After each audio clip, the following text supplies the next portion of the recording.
Assalamualaikum warahmatullahi wabarakatuh. Perkenalkan, nama saya Fitri Ramania Zahra dengan NIM 1202200018 dari kelas RD. Pada kesempatan kali ini saya akan menjelaskan mengenai pembangunan wilayah berdasarkan teori Keynesian.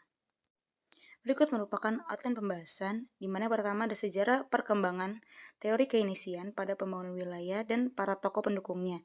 Lalu yang kedua, pokok pemikiran teori Keynesian. Yang ketiga, definisi pembangunan wilayah dan kebijakan pembangunan wilayah dengan pendekatan Keynesian. Dan yang terakhir yaitu studi kasus, yaitu Jalan Trans Papua. Yang pertama yaitu sejarah perkembangan teori Keynesian pada pembangunan wilayah dan para tokoh pendukungnya. Teori Keynesian sendiri dikembangkan oleh John Maynard Keynes. Arti dari teori Keynesian sendiri merupakan berbagai teori makroekonomi tentang bagaimana dalam jangka pendek dan terutama selama resesi output atau pendapatan ekonomi suatu wilayah sangat dipengaruhi oleh permintaan agregat baik dari dalam wilayah maupun dari luar wilayah. Di mana teori Keynesian sendiri berfokus pada sisi permintaan ekonomi dan peran pemerintah dalam meningkatkan dan mengelola permintaan. Teori Keynesian digunakan selama dan sesudah Great Depression atau depresi hebat, lalu pada Perang Dunia Kedua, dan pada ekspansi ekonomi pasca perang, yaitu tahun 1945 hingga 1973. Namun terjadi kehilangan beberapa pengaruh setelah guncangan minyak bumi dan terjadi stagflasi tahun 1970-an. Lalu pada tahun 2007 hingga 2008, pada saat krisis keuangan global, akhirnya berlanjut sebagai ekonomi Keynesian yang baru. Terdapat 3 ideologi politik, yaitu melalui intervensi pemerintah, demokrasi sosial, serta kohesi dan solidaritas teritorial nasional, di mana intervensi pemerintah sendiri merupakan tindakan pengaturan yang diambil oleh pemerintah yang berupaya mempengaruhi keputusan yang dibuat oleh individu, kelompok, dan organisasi tentang masalah sosial dan ekonomi. Lalu, demokrasi sosial merupakan gagasan bahwa negara perlu memberikan keamanan dan kesetaraan kesempatan bagi rakyatnya dan harus secara aktif menata ulang masyarakat dengan cara yang kondusif bagi perkembangan wilayah, tetapi perubahan tersebut harus dilakukan secara bertahap, lalu disahkan oleh penguasa yang terpilih secara demokratis mayoritas. Yang terakhir yaitu kohesi dan solidaritas teritorial nasional, di mana merupakan kebijakan yang tujuannya meningkatkan kesejahteraan ekonomi wilayah dan juga untuk mengatasi kesenjangan wilayah di mana suatu negara memiliki strategi untuk meningkatkan dan mendukung perkembangan harmonis secara keseluruhan dari wilayah-wilayah di suatu negara. Selanjutnya yaitu pokok pemikiran teori Keynesian, di mana yang pertama terdapat teori basis ekspor. Teori basis ekspor menekan pada sisi permintaan, di mana perbedaan pertumbuhan wilayah ditentukan oleh perbedaan wilayah dalam pertumbuhan ekspor barang dan jasa yang dijual di luar wilayah dan atau luar negeri. Fokus pada spesialisasi dan keunggulan komparatif dalam hal menyediakan dan mendukung produksi komoditas yang memiliki permintaan di luar wilayah atau keunggulan komparatif pada komoditas yang bisa diekspor. Lalu besarnya permintaan ditentukan oleh harga barang yang diekspor di dalam wilayah itu, lalu tingkat pendapatan wilayah lain, dan yang terakhir yaitu harga barang substitusi di pasar wilayah lain atau eksternal. Selanjutnya yaitu teori sirkuler dan kausal kumulatif, di mana pertama-tama dikembangkan oleh Thorstein Veblen. Selanjutnya ia mempengaruhi Alin Yang, dan dari Alin Yang mengajar Nicholas Kaldor. Namun di sisi lain, Knut Wicksell juga menggunakan teori sirkuler dan kausal kumulatif ini, lalu memberi konsep kepada Gunnar Myrdal. Lalu Gunnar Myrdal dan Nicholas Kaldor melakukan kerjasama. Selanjutnya yaitu teori sirkuler dan kausal kumulatif oleh Myrdal, di mana proses pertumbuhan wilayah cenderung terjadi secara melingkar dan kumulatif terkumpul pada suatu wilayah, yang pada akhirnya menghasilkan pertumbuhan wilayah yang tidak seimbang. Selanjutnya terdapat gambar kausalitas sirkuler dan kumulatif pada wilayah yang semakin miskin dengan pendekatan Myrdal, di mana pada gambar tersebut menunjukkan bahwa kemiskinan dan keterbelakangan secara historis dikaitkan dengan 6 faktor utama dengan cara yang kompleks. Faktor-faktor ini termasuk pada faktor pendidikan dan pekerjaan, kepercayaan dan jaringan, prasangka dan diskriminasi, kebiasaan, norma dan adat istiadat, nutrisi dan psikologi, serta pendapatan dan kekayaan. Selanjutnya yaitu ada kausalitas sirkuler dan kumulatif pada wilayah yang semakin kaya dengan pendekatan Kaldor, di mana pada gambar tersebut menunjukkan bagaimana permintaan adalah inti dari masalah dan bahwa itu saling bergantung dengan penawaran.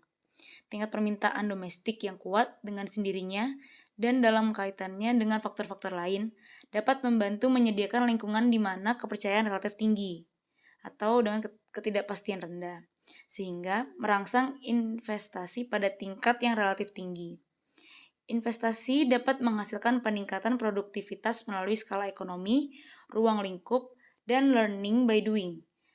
Dengan aglomerasi spasial, infrastruktur, dan eksternalitas komunikasi yang memainkan peran penting, serta melalui inovasi. Oleh karena itu, permintaan dan penawaran saling bergantung secara sistem dan bukan analisis supply demand biasa atau bukan analisis ortodoksi independen dan dependen biasa. Tingkat pendapatan domestik yang kuat memacu produktivitas yang merangsang ekspor neto, terutama jika sistem keuangan internasional stabil dan produktif daripada terlalu spekulatif. Selanjutnya yaitu teori kutub pertumbuhan, di mana perkembangan ekonomi wilayah akan memusat atau mengutup di suatu wilayah yang memiliki aglomerasi industri, penggerak perekonomian wilayah atau industri yang memiliki efek pengganda dan keterkaitan ke belakang atau backward linkage maupun ke depan atau forward linkage.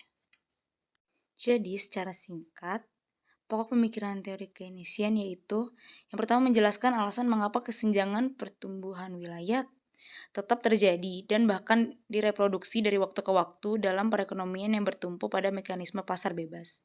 Teori-teori tersebut antara lain teori basis ekspor, teori kausalitas sirkuler dan terakumulasi, teori kutub pertumbuhan, dan model inti pusat.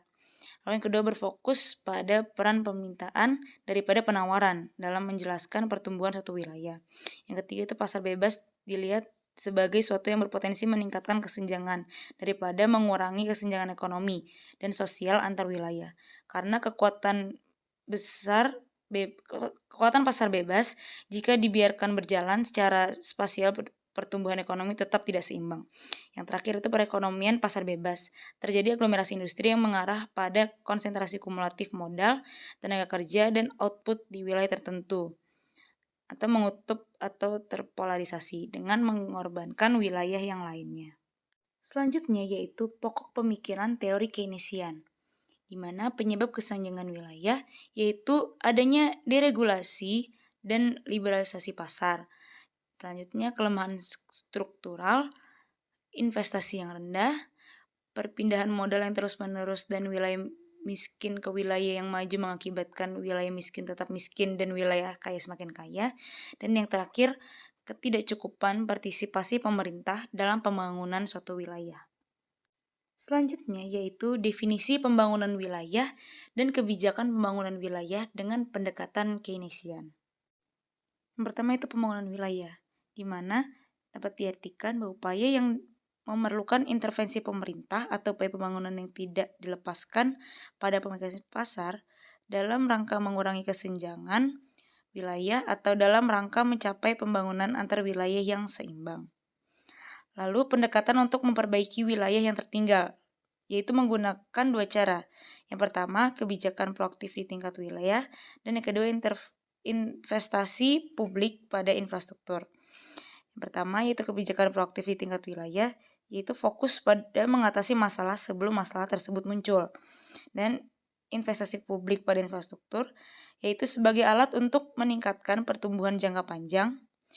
Dan menurut Melbourne DKK tahun 2003, mengungkap bahwa ada hubungannya kontribusi yang signifikan antara investasi publik terhadap pertumbuhan ekonomi. Lalu kebijakan pembangunan wilayah.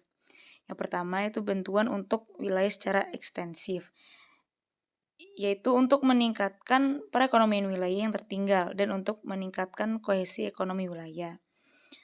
Yang kedua, desentralisasi kewenangan dalam meregenerasi ekonomi wilayah dari nasional ke pemimpin-pemimpin dan lembaga-lembaga di tingkat subnasional. Yang ketiga, investasi infrastruktur. Yang keempat, perencanaan spasial. Yang kelima, pengelolaan kota dan pembangunan kota baru. Keenam, stimulasi atau dukungan untuk industri yang berorientasi ekspor. Yang ketujuh, bantuan otomatis atau subsidi modal dan tenaga kerja secara otomatis, yang merupakan bantuan finansial yang diberikan kepada perusahaan-perusahaan jika perusahaan menetap di wilayah yang tidak unggul atau wilayah yang mengalami permasalahan ekonomi.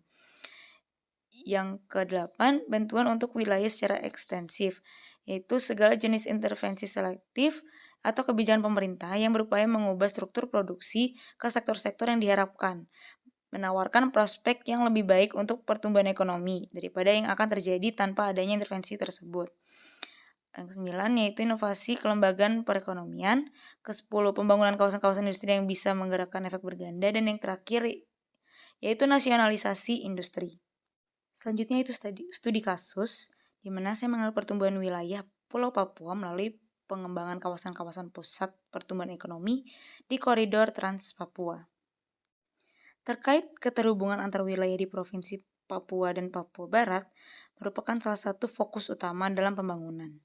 Salah satu agenda pembangunan nasional yang harus dicapai untuk mewujudkan hal tersebut ialah pembangunan Jalan Trans Papua. Adapun tujuan pembangunan Trans Papua yaitu konektivitas wilayah akan membaik dan dapat meningkatkan daya saing serta kesejahteraan masyarakat. Selain itu, untuk menciptakan keadilan, mengurangi kesenjangan pendapatan dan kesenjangan antar wilayah, serta mengurangi tingginya harga melalui peningkatan konektivitas. Cukup sekian presentasi dari saya. Semoga apa yang saya sampaikan dapat bermanfaat. Terima kasih. Wassalamualaikum warahmatullahi wabarakatuh.